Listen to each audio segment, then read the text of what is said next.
This is Friday, February 13th, 2009, from the Basic Brewing Action News Team. This is a legislation news update. I'm James Spencer, just having a little bit of fun there because I'm in a good mood. It's Friday, and I have some good news to share out of Utah, where the bill to legalize homebrewing in that state has passed the Utah Senate Business and Labor Committee with a unanimous favorable recommendation. That means the next step for the bill is to go before the full Senate for a vote. The bill has already passed the House with a 66-7 margin. Now, those of you may know that this effort was started with the help of Douglas Wawrzynski, law student and host of the Homebrewing Perspectives podcast. Gary Glass, director of the American Homebrewers Association, was on hand yesterday to testify before the Senate committee, and I asked Douglas to grab Gary for an interview after the proceedings to talk not only about the brewing-related legislation efforts in Utah, but across the country as well. And because we don't know how quickly the Utah bill will progress, I didn't want to save this interview until next week's regular show, so I'm releasing this as an extra edition. Without further delay, here are Douglas and Gary. All right, well, here we are, Douglas Wawrzynski and Gary Glass at the Bayou in Salt Lake City, sitting on a field of victory, enjoying a few well-earned comforts after a trip up to the hill. Mr. Glass, thank you for coming to Salt Lake City, and welcome. My pleasure, thank you. So we're jumping in here. We're doing a little segment for Basic Brewing Radio. James has been kind enough over the last several weeks to keep everyone of his listeners posted on what's going on around the country, and in particular Utah with homebrewing legislation. I think last week the legislative segment even got its own intro music. So here we are. We're continuing a proud tradition. But real quick, we're gonna go through all the things that the American Homebrewers Association is doing with respect to legislative change. The AHA has been very involved in making sure that the remaining states that don't have homebrewing legislation take steps towards getting that legalized, and even in some cases working with states to further broaden homebrewing legislation. But to start off, because this is particularly relevant to someone like myself, let's sort of recap what happened this morning at the Senate Business and Labor Committee here at the Utah Capitol. Sure.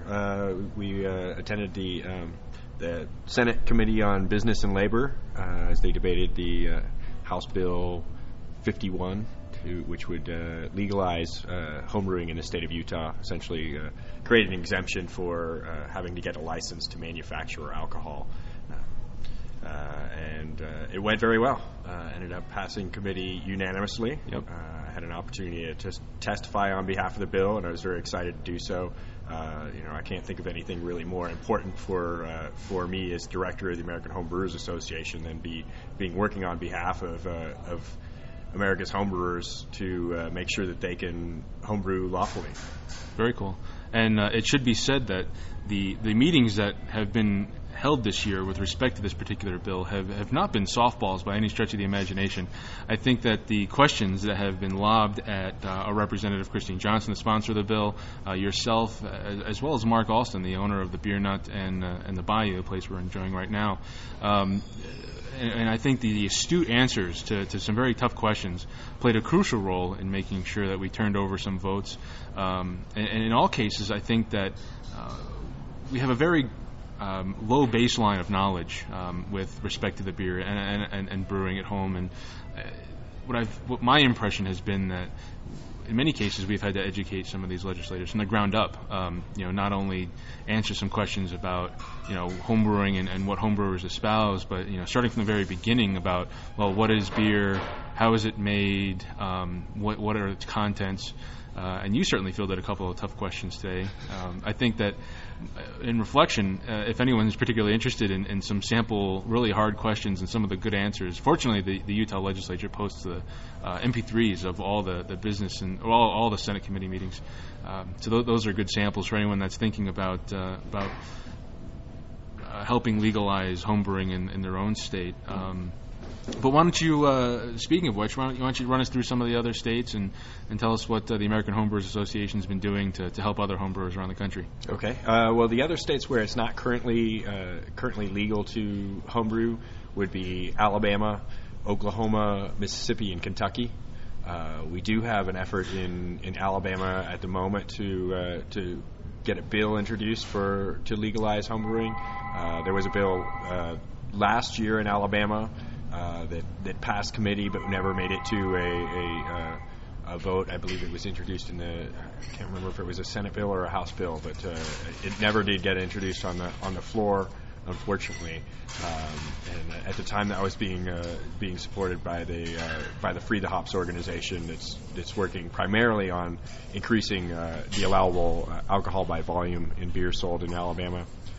So this year there was a decision made to split the bills so that Free the Hops is now free to work exclusively on their ABV bill, and the local homebrewers in Alabama are now focused on passing the bill to legalize homebrewing. At the moment, they are working on finding a sponsor for the bill. And last I heard, as of yesterday, from John Little, a homebrewer down in Alabama, sounded like he was narrowing in on a few people who might be willing to sponsor a bill. So that's very positive news. They're hosting a homebrew tasting for legislators and legislative staffers in Montgomery, February 24th, which is a Tuesday.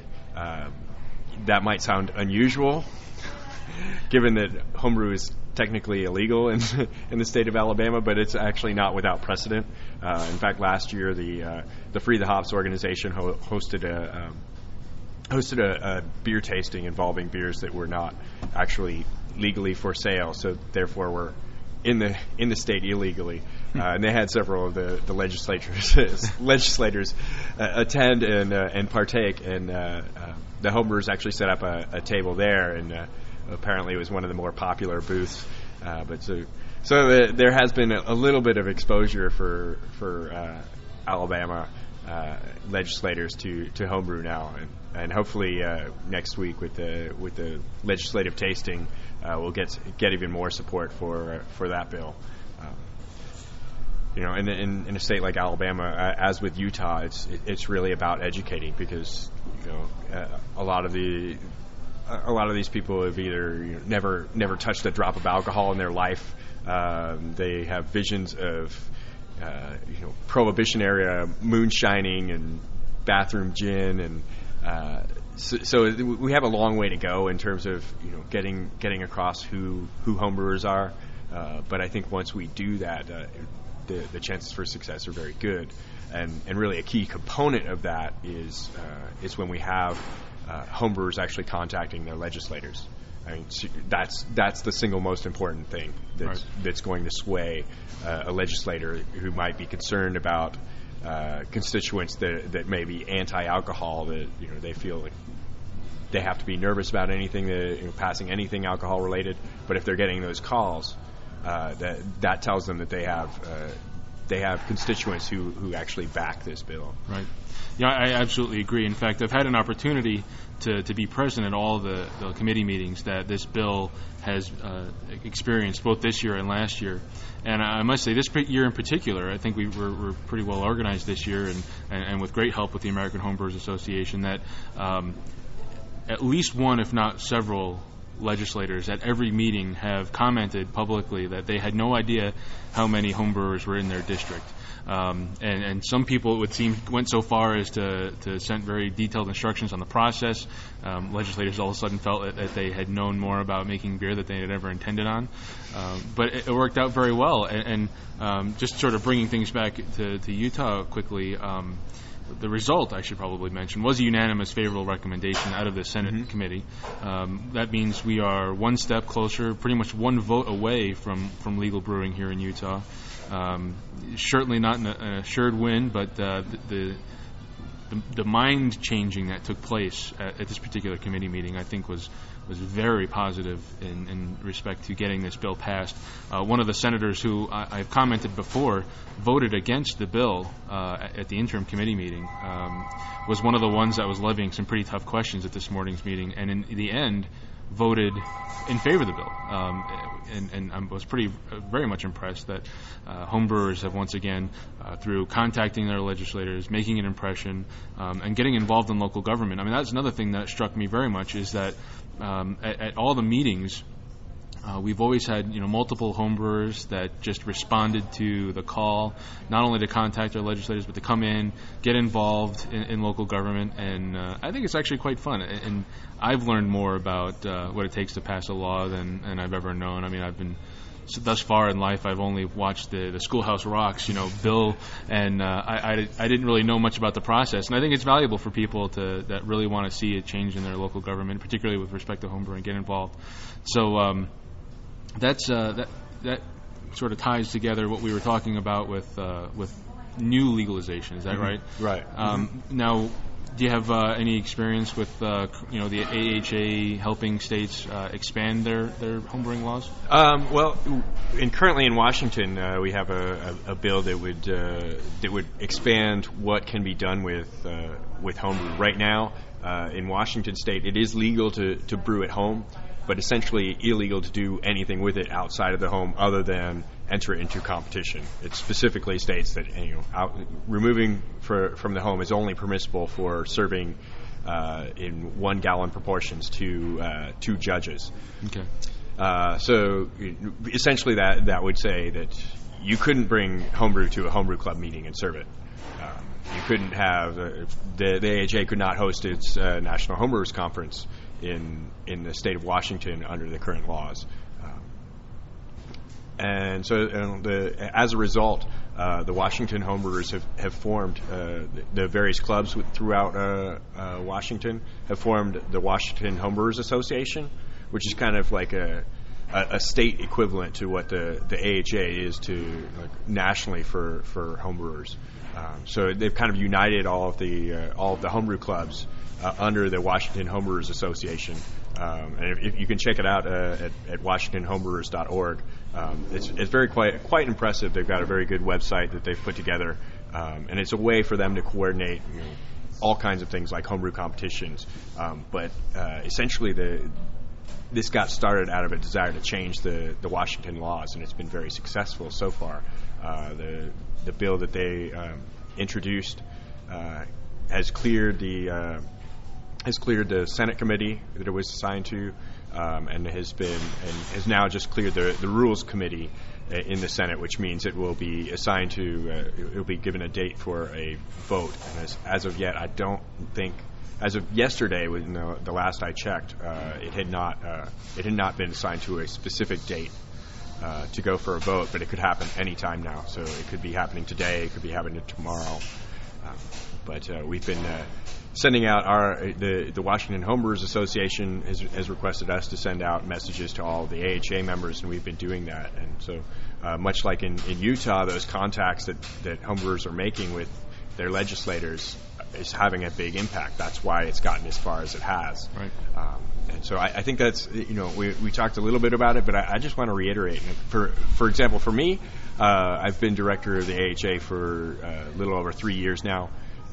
The last state to legalize homebrewing was Idaho, and that was in 1999. So that was before I was even with the American Homebrewers Association. Been there 9 years, so the year before I started there. So, I really didn't have any experience with legislative activities until you, Douglas, contacted me asking about what it would take to legalize homebrewing in Utah. And so really you've kind of helped me educate myself in terms of what it takes. But I would say, for the layperson, it's kind of intimidating because it's big white buildings and right. people in suits, and but really, you just got to keep in mind that those legislators, they're elected, they're people just like anyone else, and the democratic process, usually for the most part, if you choose to use it, works. Right. And so they are very much open to hearing from their constituents, and when they do, it makes a big difference. So it's really not that hard to get involved. All you have to do is pick up your phone and call your legislator, or send them an email. That's really the very basic level. That's what's going to be very effective. And if you can, attending a legislative, like a committee hearing like we were at this morning, we had several homebrewers that showed up for it. That makes a big difference too, because they see that there's people who are taking time out of their day that is very important to them. They're coming down to that committee hearing. That kind of activity is very effective at getting legislation passed. I absolutely agree, and I certainly appreciate your time. I value my participation in the American Homebrewers Association. I think it's a valuable organization for all homebrewers out there. You're definitely working to expand the hobby, not only in the states that are working to legalize it, but in the states that currently have it, and organizing all sorts of great events. So I certainly appreciate you coming out here. I think that pretty much ties up the excitement we've had here in Utah today. I think that wraps up our Basic Brewing Radio field report, and so with that, I'll turn things back over to James. I want to thank Douglas and Gary for taking time to record that for us. Very exciting news, and it's a demonstration of how important it is for homebrewers to get involved with local efforts to legalize or to help keep legal our beloved hobby. For more timely updates, you can follow me on Twitter. My username is Basic Brewing. That's all one word. Or on Facebook, where my name is Basic Brewing, all one word. James. You can also follow Gary Glass on Twitter. His username is AHA Director. Again, all one word. We now return you to your regularly scheduled Friday. Hope you have a great weekend, everybody, and have some wonderful beer.